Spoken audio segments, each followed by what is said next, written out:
आप देख रहे हैं हमारा YouTube चैनल ढेहरकी के बयान। सबसे पहले हमारे इस चैनल को सब्सक्राइब करें, हमारी वीडियो को लाइक और शेयर करें ताकि हमारी हर न्यू आने वाली वीडियो आप तक बआसानी पहुंच सके। एक कमी जो मैं इस्लामिक वीडियोस के अंदर देखता हूं वो आपसे मैं शेयर भी करूंगा कि हम जो है वो फजूलियात को तो लाइक बहुत ज़्यादा करते हैं, शेयर भी कर देते हैं, जो कि एक गुनाह का ज़रिया होता है। लेकिन ये मेरा अपना ज़ाती एक तजुर्बा है कि मैंने इस्लामिक पोस्टों पे लोगों के लाइक जो है वो कम देखें, शेयरिंग जो है वो कम देखी है। तो इसमें मुझे समझ में नहीं आ रहा कि ऐसा क्यों होता है।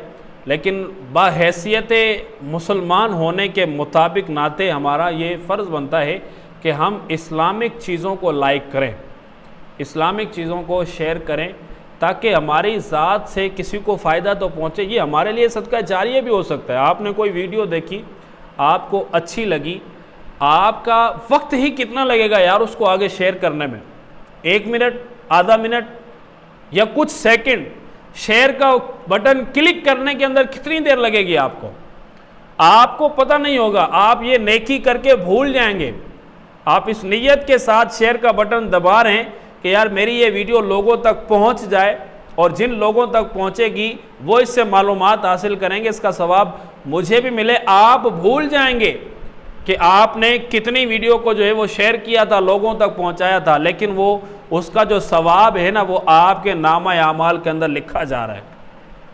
और जब आप इस तरीके से हज़ारों इस्लामिक चीज़ों को शेयर करने के आदी होंगे ना, तो इंशाअल्लाह एक वक्त ऐसा आएगा कि आप जब क़यामत के दिन मरने के बाद अपने नामा आमाल को देखेंगे तो आपके नामा आमाल के अंदर हज़ारों करोड़ों अरबों नेकियां होंगी। आपका नामा आमाल नेकियों से भरा हुआ होगा।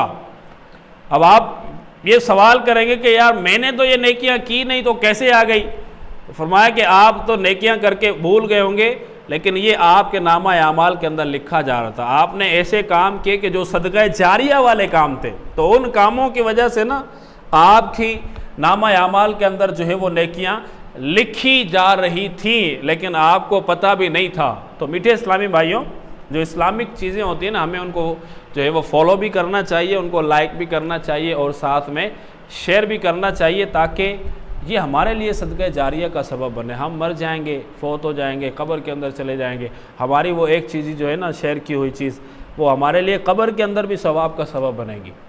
तो हमें इस्लामिक जो है ना वो चीज़ों की तरफ आना चाहिए। बाहैसियत मुसलमान होने के नाते हमें इस्लामिक चीज़ों की तरफ आना चाहिए। अल्लाह करीम हम सबको अमल की तौफीक अता फरमाए। आमीन बिजाहि नबी आमीन सल्लल्लाहु अलैहि वसल्लम।